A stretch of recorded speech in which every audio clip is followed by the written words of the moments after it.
Livro Aparições de Defuntos no Leito de Morte, de Ernesto Bozano. Capítulo 5. Quarta categoria. Casos de aparições no leito de morte, coincidindo com prenúncios ou confirmações análogas, obtidas mediunicamente. Esta categoria coloca-se entre as mais importantes, do ponto de vista científico, porque pressupõe aplicação, aos fenômenos, dos métodos de investigação experimental. No estado em que se encontra, não representa, sem dúvida, mais que um bom começo, mas esse começo é de bom augúrio e deixa entrever a possibilidade de chegar-se um dia ao fim, de maneira suficiente e decisiva, o que constituiria um coroamento digno do mais elevado ideal científico. Como quer que seja, não é menos verdade que unicamente por meio desses métodos será possível esperar atingir a solução final dos problemas perturbadores, que se ligam às manifestações metapsíquicas em geral, problemas cujo alto valor teórico não interessa unicamente às doutrinas científicas e filosóficas, mas se estende e se eleva até tornar-se social e moral. Não se pode dizer, entretanto, que a introdução do prenúncio ou da reconfirmação mediúnica, no quadro fenomenológico das aparições, baste a eliminar totalmente a hipótese telepático-alucinatória. A esta os pesquisadores de hoje atribuem multiformes manifestações hipotéticas, de maneira a tornar quase impossível a sua eliminação na maior parte dos fenômenos mediúnicos. Em nosso caso poder-se-ia sempre imaginar que o fato de uma aparição no leito de morte, prenunciada ou reconfirmada mediunicamente, tem nascimento de uma relação telepática produzida entre a consciência do médium e a do doente ou entre as do médium, do doente e dos consultantes. Dos 7 casos que se seguem, os 4 primeiros parecem mais ou menos insuficientes, sob aspectos diversos, e só me decido a citá-los para acumular material metapsíquico, a serviço dos futuros pesquisadores. Não se poderia, porém, dizer outro tanto dos 3 restantes, que representam, ao contrário, uma importante contribuição em favor da objetividade das aparições de defuntos. Caso 39. Extraio do jornal Office American SPR, 1907, página 49. O professor Islop publicou uma série de visões de moribundos, cita, entre outros, este episódio concernente a 2 damas de seu conhecimento e transcrito por ele editado delas. 4 a 5 semanas antes da morte de meu filho, eu me achava em companhia de minha amiga, a senhora S., dotada de faculdades mediúnicas, e foi-lhe ditada uma mensagem, em que o espírito guia, uma menina que se designava pelo nome de Bridget, olhos brilhantes, promete ir ao leito de meu filho, gravemente doente de carcinoma. Ora, na noite que precedeu a de sua morte, meu filho queixou-se de que em torno de sua cama circulava uma menina e perguntou quem era. Tudo isso sucedia em Muskoka, a 160 milhas ao norte de Toronto. O doente ignorava absolutamente a mensagem obtida com a senhora S. O professor Islop observa. A amizade íntima existente entre a senhora S. e a senhora G., mãe do defunto, deixa supor a possibilidade de que alusões ou sugestões tivessem sido inconscientemente transmitidas ao filho antes da morte deste, ou que, no momento da experiência mediúnica, algumas observações tivessem sido trocadas, capazes de tirar ao incidente o valor que ele aparentemente apresenta. Caso 40.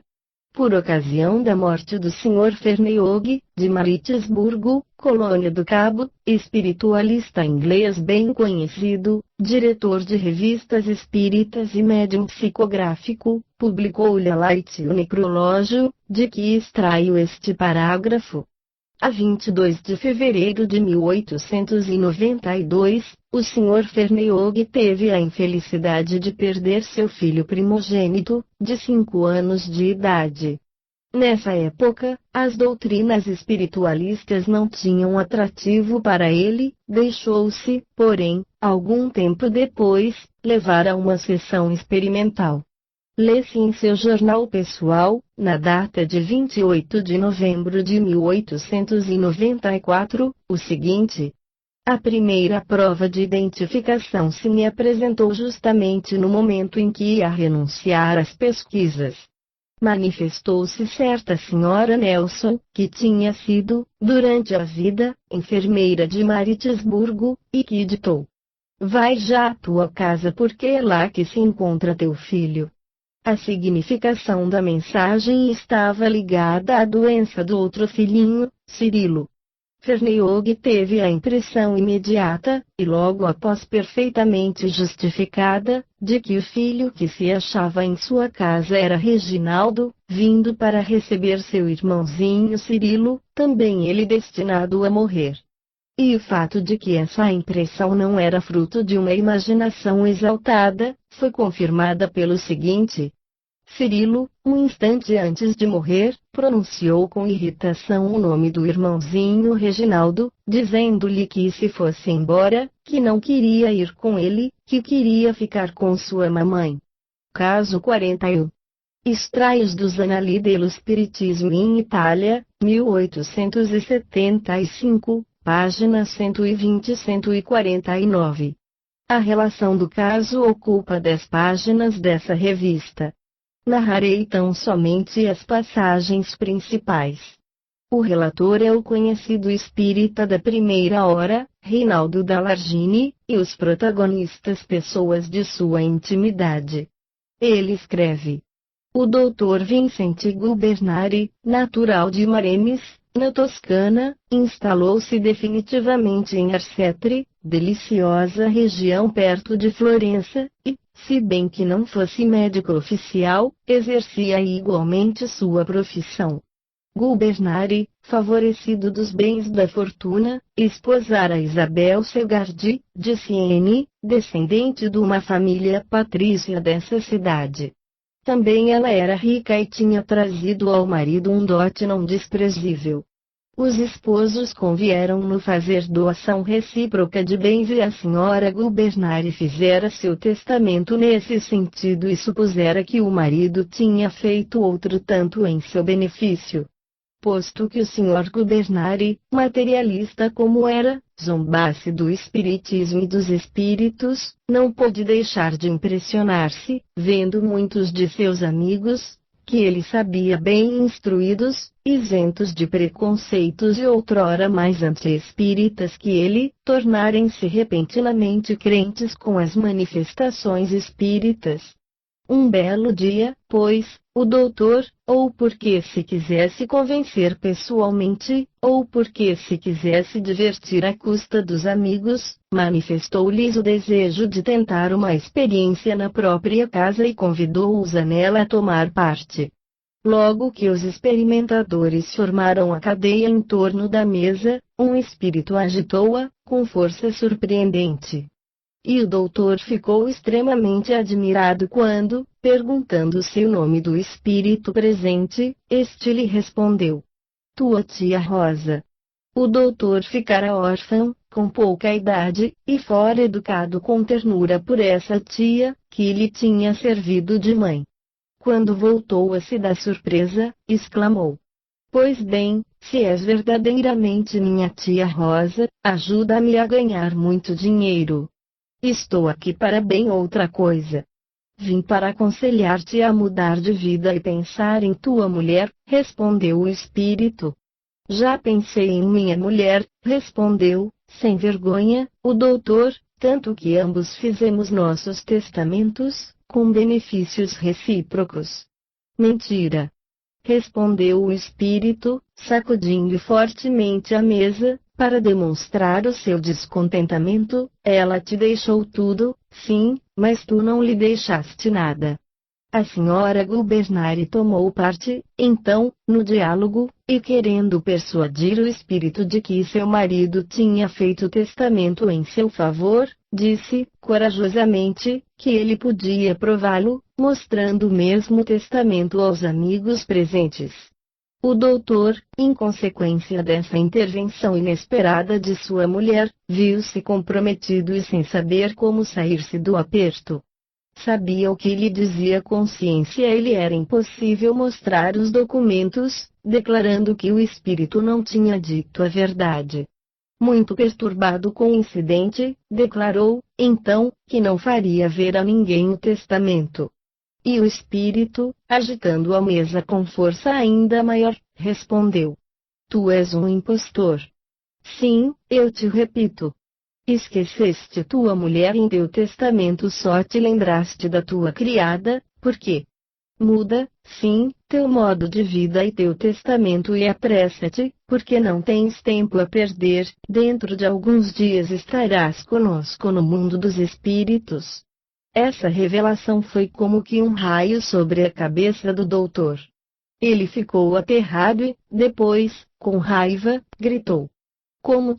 Tenho que morrer antes de minha mulher, eu que sou mais moço que ela? Não, isso não acontecerá nunca, quero viver ainda e viverei. Assim dizendo, levantou-se irritado e ordenou que levassem à mesa que servira a experiência. No dia seguinte, um dos seus amigos, o coronel Maurício, para acalmar-lhe a agitação, falou-lhe de possíveis mistificações espíritas e lhe disse que, nessa noite mesma, iria à casa da Condessa Passerini, a fim de pedir uma sessão de contraprova. O doutor pareceu acalmar-se e esperou com impaciência o resultado da nova experiência. O coronel Maurício foi, com efeito, à casa da Condessa Passerini e, começada a sessão, perguntou ao guia se conhecia o que tinha sucedido a noite precedente em casa do Dr. Gubernari. Responderam-lhe: Não houve mistificação, o espírito da tia do doutor revelou-lhe a pura verdade. Então, perguntou o professor Capelli, o Dr. Gubernari deve morrer em breve. Sem dúvida nenhuma, continuou o espírito, e antes do fim do ano corrente. Mas, acrescentou Capelli, como podemos contar ao doutor a terrível confirmação do que sua tia lhe revelou? Não queremos nem podemos aumentar sua perturbação. O que eu disse é a vós que o digo, com o doutor comportai-vos como quiserdes. Escreveram imediatamente ao Dr. Gubernari que o espírito assegurara que se tratava de mistificação. O doutor leu avidamente a carta e acalmou-se, rindo-se de si próprio e de seus terrores e, como gozasse de perfeita saúde, teve vergonha de haver acreditado, um único instante, na morte próxima. Apesar de tudo, na noite de 12 de novembro foi assaltado por febre muito forte, acompanhada de muitas dores. Os médicos diagnosticaram moléstia sem importância e que não merecia se preocupassem com ela. Mas, com o tempo, o mal aumentava e ele sofria horrivelmente. Seus amigos foram de novo à casa da Condessa Passerini, a fim de obterem uma sessão mediúnica. Manifestou-se a entidade habitual. Interrogada, a propósito, respondeu: Como se trata de uma doença e não conheço esse gênero de coisas, procurarei, para satisfazer-vos, um espírito que tenha exercido a medicina durante a vida e vou-lhe enviarei. Esperai um momento. A mesa parou, mas depois de alguns minutos agitou-se de novo e o mesmo espírito disse: Achei o médico, está aqui, interrogai-o. Pergunta: Podeis dizer-nos alguma coisa sobre a doença de Gubernari? Resposta: Digo que, como espírito, acho o Gubernari gravemente doente, declaro, entretanto, que, se estivesse entre vós, diria dele o que dizem os meus colegas vivos. Pergunta: Mas se é verdade que ele está gravemente doente, como podem declarar os médicos que seu mal é negócio de alguns dias? Resposta: Se o corpo, que tem a alma aprisionada, fosse como uma caixa que se pudesse abrir à vontade, os médicos veriam o mal que consome Gubernari, enquanto ele parece exteriormente bem. Pergunta: Seu mal é somente físico ou também moral? Resposta: Ambas as coisas. Pergunta: curar-se-á ou morrerá? Resposta: lamento vô-lo dizer, mas estará ele brevemente entre nós. Pergunta: podei-nos dizer quem sois?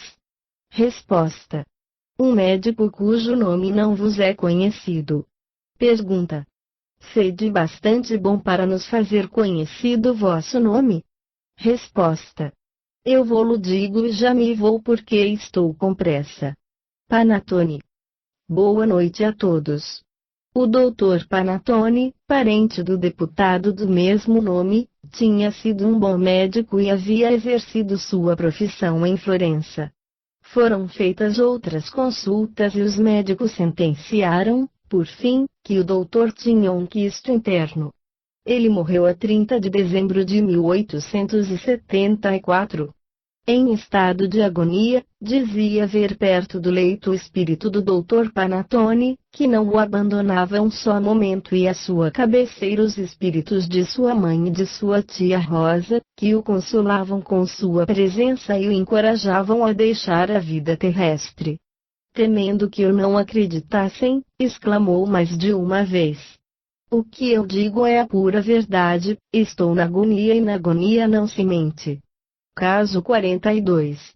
Este episódio deveria ser classificado na categoria seguinte, que compreende os casos de aparições vistas unicamente pelos assistentes, mas, como contém um episódio de reconfirmação mediúnica da visão advinda, eu o junto aos desta categoria. No ano de 1917, grande interesse foi suscitado na Inglaterra por um caso de identificação espírita narrado pelo Sr. Richard Wilkinson, homem de negócios muito conhecido e endurecido céptico em matéria de espiritismo e religiões. Tendo perdido o filho na guerra, foi levado pela mulher assistir a uma sessão mediúnica, durante a qual se obtiveram excelentes provas da presença e da identidade do jovem. Outras sessões se seguiram e outras provas extraordinárias se acumularam até a convicção absoluta do céptico Wilkinson, o qual, para consolo de tantas almas sofredoras, decidiu-se a relatar os fatos na revista The London Magazine, do mês de outubro de 1917. Extraio esta passagem do relato. Quando minha mulher estava em Brighton para tratar do pai doente, e que morreu pouco tempo depois, certa manhã, às 8 horas, em pleno dia, ela percebeu a seu lado a aparição do filho. Nenhuma explicação científica, nenhuma teoria poderá jamais fazê-la admitir que se tratava de autossugestão e alucinação. Ela está bem certa de que o filho estava a seu lado. Alguns dias mais tarde, chegava a Londres. Não tinha contado o acontecimento a ninguém, na expectativa de ver Minagari, 8, e Mo participar. Início da nota do revisor, 8. Gary, estação ferroviária. Fim da nota do revisor. Nessa mesma noite fomos juntos à casa do médium, a senhora Annie Britain, e logo que chegamos à sessão, as primeiras palavras que pronunciou Annie foram as seguintes: vosso filho deseja que sua mãe saiba que não se trata de um sonho, mas que lhe foi realmente permitido erguer por um instante o véu que nos separa. Depois acrescentou: Jane também o viu. Ora, Jane é uma nossa amiga íntima, a qual, alguns dias antes, havia contado a minha mulher ter visto a aparição de nosso filho em circunstâncias que excluíam absolutamente a possibilidade de um sonho. Inútil acrescentar que a senhora Britain nunca ouvira falar desta Jane. Se alguém me tivesse dito, há somente um ano, que eu teria podido ler, já não digo escrever, coisas semelhantes e nelas acreditar, teria respondido que era impossível. Caso 43. Este foi recolhido pelo Dr. Odgson e o extraio do volume 8, páginas 227 e 228 dos Proceedings of T.S.P.R. 28 de janeiro de 1891, há cerca de 11 anos, Quando me achava em grande ansiedade por ver minha mulher atacada de um câncer no estômago, fui informado de que o médium, Miss Suzy Nickerson White, tinha dado provas muito notáveis de faculdades supranormais. Ia vê-la, sem me fazer conhecer, e pedir uma sessão, que me foi concedida. Apresentou-se, na sessão, uma entidade que afirmava ser a irmã de minha mulher, disse chamar-se Maria, o que era exato, prosseguiu falando de fatos e de negócios de família, absolutamente verdadeiros, deu exatamente o nome de minha mulher, Elisana, descreveu-lhe a doença, predisse que ela não sobreviveria e que não lhe restava mais que alguns meses de vida. Surpreendido por tantas informações exatas, perguntei: que nome daremos a estes fenômenos? Psiquismo? Sonambulismo? A que se dizia Maria respondeu: eu sabia bem que me iais fazer esta pergunta, lia em vosso pensamento. Tirais, pois, do meu pensamento tudo, que dizeis? Perguntei. Não, respondeu ela, e para eu provar, direi alguma coisa que não está em vosso pensamento. Anuncio-vos que daqui a 3 dias Elisana dirá que eu lhe apareci, ao mesmo tempo que nossa mãe, que espero trazer comigo. Farei notar que a mãe de minha mulher estava morta havia 45 anos e irmã, 6 a 7 anos apenas.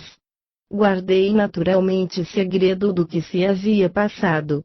3 dias depois, a enfermeira correu, muito agitada, para advertir-me que o estado de minha mulher tinha piorado, que ela mostrava evidentes sinais de delírio, que tinha chamado, de repente, sua mãe e sua irmã, falecidas, depois do que tinha saltado da cama e corrido para a porta, gritando: fique mamãe, pare, Maria. Não vão ainda. Depois dessa prova tão flagrante, fui de novo consultar Miss White. Logo que principiou a sessão, apresentou-se a mesma entidade. Eu estava, então, muito preocupado, porque, já havia alguns dias, minha mulher não podia mais conservar no estômago nenhum alimento sólido ou líquido, nem mesmo leite e água. Estava, pois, absolutamente esgotada, tanto mais quando se via atingida de implacável insônia. Maria aconselhou que lhe dessem café muito forte e muito quente, com um pouco de creme. Posto que esta prescrição me surpreendesse, decidi prepará-la e administrá-la. A doente tomou-a de boa vontade e a digeriu perfeitamente. Durante muitos dias não viveu de outra coisa, pouco a pouco, porém, não pôde reter, mesmo, essa alimentação. Consultei de novo Miss White, Maria aconselhou dar-lhe algumas colheradas de suco de limão, muitas vezes por dia, a fim de lhe fazer voltar o apetite e permitir-lhe conservar o alimento. Esta prescrição teve pleno êxito. Minha mulher não tardou, entretanto, a piorar de novo. Fui pela 4ª vez à casa de Miss White e perguntei a Maria quanto tempo de sofrimento restava ainda doente. Ela respondeu que não estava em condições de me dizer, mas que procuraria prevenir-me. A primeira vez, disse ela, que a doente declarara haver-me visto, não deveis mais vos afastar de sua cabeceira. Alguns dias depois, pelas 3 ou 4 horas da manhã, fui substituir a enfermeira, que me advertiu. Mami, fazia alusão à minha mulher, disse há pouco que viu de novo sua irmã falecida. Alguns instantes depois, minha mulher murmurou: eu me vou, e dizendo estas palavras exalava o último suspiro. Assinado, Paige, Mary A. Paige, aliás, Mary Docherty, a enfermeira. No fato que precede a propósito da primeira dupla aparição, poder-se-ia muito razoavelmente dizer que sua realização matematicamente exata foi produzida por um impulso telepático, originado no pensamento subconsciente do médium ou então no do marido. É menos fácil explicar a visão que precedeu imediatamente a morte da doente. A tarefa não seria difícil se a visão fosse produzida em presença do marido. Nesse caso, poder-se-ia legitimamente supor que Paige, verificando no rosto da doente os sinais de agonia, tivesse pensado na promessa que havia recebido de Maria, transmitindo, assim, à enferma o fenômeno alucinatório correspondente. Mas o episódio não se passou dessa forma. Viu-se que foi a enfermeira quem avisou o marido da aparição que se dera. A explicação de que se trata não é, portanto, aplicável a este caso. Parecerá, pois, insuficiente a hipótese telepática, salvo se quiser procurar a chave deste mistério, assim como já foi proposto para explicar profecias análogas obtidas por Madame Piper, na possibilidade de que haja fenômenos de comunicação telepática entre subconsciente e subconsciente, isto é, fora da participação das consciências normais respectivas, excetuadas algumas irrupções acidentais do subconsciente no consciente, de modo a determinar os episódios que acabo de citar. Segundo esta hipótese, seria preciso imaginar que o subconsciente do doente tivesse tido pressentimento da iminência de sua morte e esse pressentimento fosse percebido telepaticamente, quer pela consciência do médium, quer pela do marido, e tivesse sido a fonte do fenômeno correspondente de repercussão telepática na consciência normal da doente. Concebe-se que esta hipótese não se recomenda pela simplicidade e não tem o dom de convencer facilmente um investigador imparcial. É claro que, por semelhantes teorias, tão embrulhadas e bem mais engenhosas que sérias, ultrapassam-se as fronteiras da indução científica para entrar-se de velas pandas no domínio ilimitado do fantástico. Caso 44. A fim de facilitar a compreensão do interessante acontecimento que vou narrar, devo observar primeiramente que sob o pseudônimo de Elisa Manor se oculta uma senhora que foi conhecida pelos professores Hodgson e F. W. Mears. Essa senhora tinha um tio, designado no relato por M.F., o qual morreu na véspera do dia em que Hodgson teve com Madame Piper a sessão de que tratamos. A nova da morte de M.F., tio de Elisa Manors, foi incerta em um jornal de Boston e aconteceu-me lê-la quando ia para a sessão. A primeira mensagem escrita foi recebida de Madame Elisa, o que eu não esperava. Ela escreveu de forma ágil e clara, anunciando que F. se encontrava na sessão, embora não estivesse em condições de poder comunicar-se diretamente. Acrescentou que queria informar-me do modo por que tinha ajudado F. a se reunir a ela. Explicou que se achara presente em seu leito de morte, que lhe tinha dirigido palavras de encorajamento, que nos fez conhecer, e que continham uma forma de expressão desusada. Afirmou ainda que ele, F., tinha ouvido essas palavras, que a tinha mesmo visto e reconhecido. Ora, tudo isso me foi confirmado, ponto por ponto, da única maneira pela qual era então possível, isto é, por meio de um amigo muito íntimo de Madame Elisa, de mim mesmo e de um próximo parente de F. Mostrei-lhe a ata da sessão e, 1 ou 2 dias depois, o parente que se tinha achado no leito de morte declarou espontaneamente a esse amigo que F., morrendo, tinha-lhe dito que havia visto diante de si sua sobrinha Elisa, que esta lhe falara e repetiu, então, as palavras que lhe havia ela dirigido. Essas palavras que o parente de F. repetiu ao amigo eram bem as que Madame Elisa relatara por intermédio de Madame Piper em transe. Inútil acrescentar que eu ignorava absolutamente isso. Professor R. Hodgson, Proceedings of T.S.P.R., volume 13, página 378. Este fato parece sugerir quase irresistivelmente a explicação espiritualista. É preciso, entretanto, não esquecer que as pessoas das quais F. moribundo estava rodeado, conheciam necessariamente o incidente, o que permitiria supor um fenômeno de percepção telepática ou telestésica entre a subconsciência da Sra. Piper em transe e subconsciência das demais pessoas. Entretanto, a explicação deve necessariamente parecer forçada e gratuita, tanto mais se considerarmos que a Sra. Piper não conhecia essas pessoas. Se esta circunstância não basta afastar completamente a hipótese telepática, torna, pelo menos, inteiramente improvável. Caso 45. Tiro este episódio da relação do professor Hodgson sobre as experiências com a Sra. Piper, página 121, relação que foi impressa no volume 8 dos Proceedings of T.S.P.R. Os nomes dos protagonistas deste fato são designados por suas iniciais. 5 de abril de 1889, fui à casa de Madame Piper, em fins de março do último ano. Desde o começo de fevereiro tinha o hábito de lá ir de 15 em 15 dias. Ela predisse a morte de um dos meus próximos parentes, o que devia suceder dentro de 6 semanas e trazer-me vantagens pecuniárias.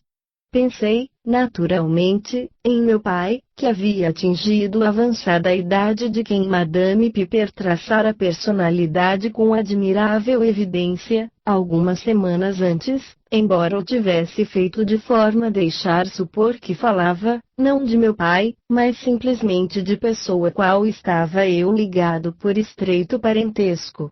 Perguntei se a criatura que devia morrer era a mesma que me tinha sido descrita nessa circunstância. Ela, porém, evitou dar-me resposta satisfatória. Alguns dias depois, minha noiva foi à casa da Sra. Piper, que lhe predisse, então, sem nenhuma reticência, que meu pai faleceria ao fim de algumas semanas.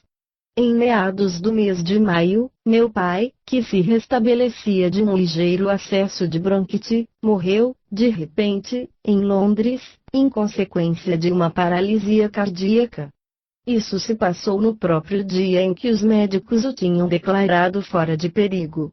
Algum tempo antes, Finuit, por intermédio de Madame Piper, me havia anunciado que iria para junto de meu pai, a fim de exercer sobre ele sua influência relativamente a certas disposições testamentárias que ele havia tomado. 2 dias depois de haver recebido a notícia telegráfica de sua morte, fui, com minha mulher, à casa da Sra. Piper, e Finuit declarou que meu pai estava presente, tendo a sua vinda ao mundo dos espíritos sido súbita. Assegurou-me, em seguida, haver exercido sua influência junto ao meu pai, para o persuadir a respeito das disposições testamentárias de que se tratara. Informou-me, então, do conteúdo do testamento, descreveu os traços do principal executor testamentário e acrescentou que este, logo depois de minha chegada a Londres, emitiria certa proposição em meu favor, destinada a ser submetida ao consentimento de 2 outros executores. 3 semanas depois, achava-me em Londres. O executor testamentário era precisamente o de que Finuit tinha feito a descrição. O testamento estava redigido da maneira pela qual ele tinha anunciado. A proposição a meu favor foi efetivamente emitida a minha irmã, que não tinha nunca deixado a cabeceira de meu pai nos 3 últimos dias de sua vida. Contou que o doente se havia queixado, por muitas vezes, da presença, ao pé da cama, de um velho que o importunava, querendo discutir os seus interesses privados. Assinado, M.N. e Sra. M.N. É preciso convir que também este episódio pode ser admiravelmente explicado pela hipótese espírita.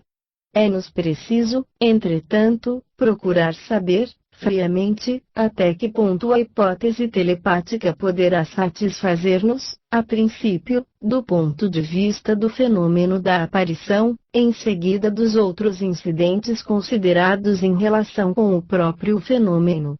chega-se, pela hipótese telepática, a explicar o conjunto dos fatos, desde que, bem entendido, não nos ponhamos a olhar muito de perto o caráter mais ou menos artificial das conjecturas.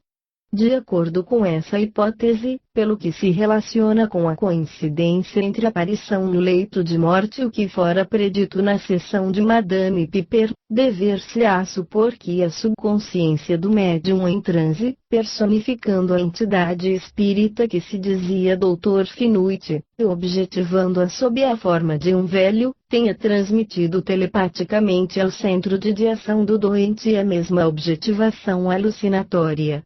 Quanto ao episódio verídico da profecia de morte, dever-se-lhe-á procurar a origem em um fenômeno de percepção telestésica da afecção orgânica que ameaçava, em breve prazo, a vida do pai de M.N. Enfim, para o que se liga aos outros incidentes que se verificaram, assim como, por exemplo, a descrição do aspecto pessoal de um dos executores testamentários, a revelação do conteúdo do testamento paterno e a proposição feita em favor de M.N., bastará recorrer à simples hipótese da percepção ou leitura do pensamento à distância. Pode-se ver que todos os episódios, mesmo os de caráter mais sensacional, são mais ou menos suscetíveis de serem explicados pela hipótese telepática, considerada em suas diferentes modalidades de manifestação. De forma geral, o fato bem merece meditado, antes de nos aventurarmos em novas conjecturas. Não é menos verdade, entretanto, que, se viemos a esse resultado, não foi sem conferir à hipótese em questão poderes de tal maneira extensos e maravilhosos, que somos conduzidos por outro caminho, o da subconsciência, ao sólio desse transcendental, que queríamos evitar a todo preço.